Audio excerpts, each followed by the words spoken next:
3.1 trillion खरब की बात कर रहे हैं कि जो अलाउंसेस के अंदर जा रहा है। अब आपके जब पेट पे आप पत्थर बांधेंगे और चीखें निकलेंगी तो ये जहन में रखिएगा कि 170 अरब रुपए का मिनी बजट पेश करने वाले डार साहब आपसे तो कुर्बानी मांग रहे थे, तकरीबन सारा का सारा बोझ अवाम पर ही डाल चुके हैं। तो पहले ही महंगाई के हाथों आप सब मजबूर हैं, लेकिन इस सब के साथ ये हकीकत है कि आपकी खून पसीने की कमाई अशाफिया के अल्ले तलल्ले पर खर्च हो रही है।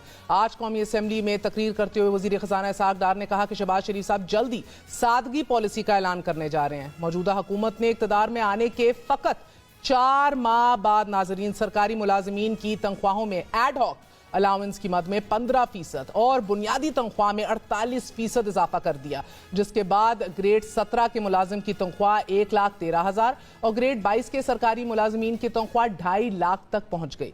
तनख्वाहों में फ्री बिजली, गैस, पेट्रोल, दीगर मराद शामिल नहीं है। ये वो सरकारी मुलाजिमीन हैं कि जिनका काम आवाम की खिदमत करना है, और ये हमारा बताना आपको मकसद ये है क्योंकि आज जब चीखें निकल रही हैं अवाम की, तो जो करने वाले काम थे वो आपके सामने रख रहे हैं। अवामी नुमाइंदे जो हैं उनको भी देख लीजिए, एक दिन का कौमी असेंबली का इजलास तकरीबन 5 करोड़ का पड़ता है। बुनियादी तनख्वाह की मद में 1,50,000 रुपए, एजाजिया की शक्ल में 12,700 रुपए, सैंक्चुरी अलाउंस की मद में 5,000 रुपए, ऑफिस मेंटेनेंस अलाउंस की शक्ल में 8,000 रुपए, टेलीफोन अलाउंस के तौर पर 10,000 रुपए और एड हॉक रिलीफ की सूरत में 15,000 रुपए, यानी कि 2,70,000 रुपए माहाना हर एमएनए को दिया जाता है।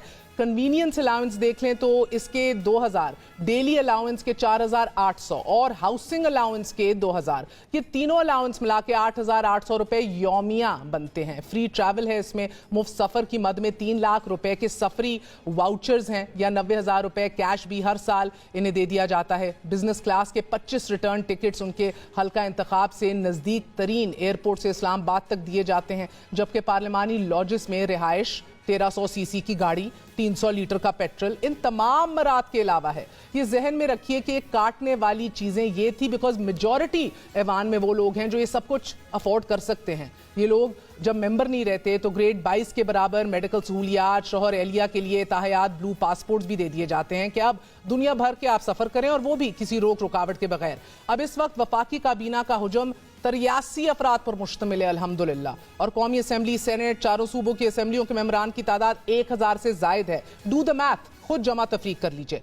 पाकिस्तानी अवाम हर जो है उस पर उसकी इन तनख्वाहों के और मर्रात के अलावा एक बोझ ऐसा भी है जो हम उठाते हैं जिसे पेंशन का नाम दिया जाता है। वैसे तो IMF शर्त के बावजूद अदलिया और अफवाज पाकिस्तान के एसेट्स एंड रिटर्न्स को इस्तिस्ना तो दे दिया गया, मगर सुप्रीम कोर्ट का जज 4.5 लाख से 8 लाख रुपए पेंशन वसूल करता है, जो कि आखिरी तनख्वाह का 70% होता है। जबकि इसमें telephone allowance, house rent allowance, 2,000 बिजली के मुफ्त यूनिट्स, 300 लीटर पेट्रोल, रिहाइश गाह के लिए गार्ड्स, ड्राइवर, अर्दली और बिला मुआवजा पानी तनख्वाह के अलावा हैं। क्या इन चीज़ों को काटा जा सकता है? ये आज सोचना है हमें। पाकिस्तान में एक ऐसा शख्स भी है, जहन में रखिए, जो माहाना पेंशन की मद में 25 लाख रुपए मर्रात के अलावा वसूल करता है और आज भी कर रहा है। बहुत से लोग जानते हैं I am talking about. Pakistani अवाम सिर्फ पेंशन की मद में सालाना 503 अरब रुपए अदा कर रही है। इन दीज टाइम्स नाज़रीन, ये इस मुल्क का अलमिया है और इस गरीब अवाम का नसीब है कि हर आने वाला वजीर खजाना गुज़िश्ता वजीर खजाना पर इल्ज़ाम धर देता है, अपना दामन साफ और पाक कर लेता है। आज तकरीर के इख्तिताम पर वजीर खजाना इसहाक डार ने कहा कि अल्लाह हमारा हामी और नासिर हो, मगर मैं ये दुआ कर रही हूँ आज कि अल्लाह आपका हामी और नासिर हो, क्योंकि मिनी बजट के बाद आने वाली महंगाई बहुत से घरों में जलने वाले चूल्हे ठंडे कर देगी।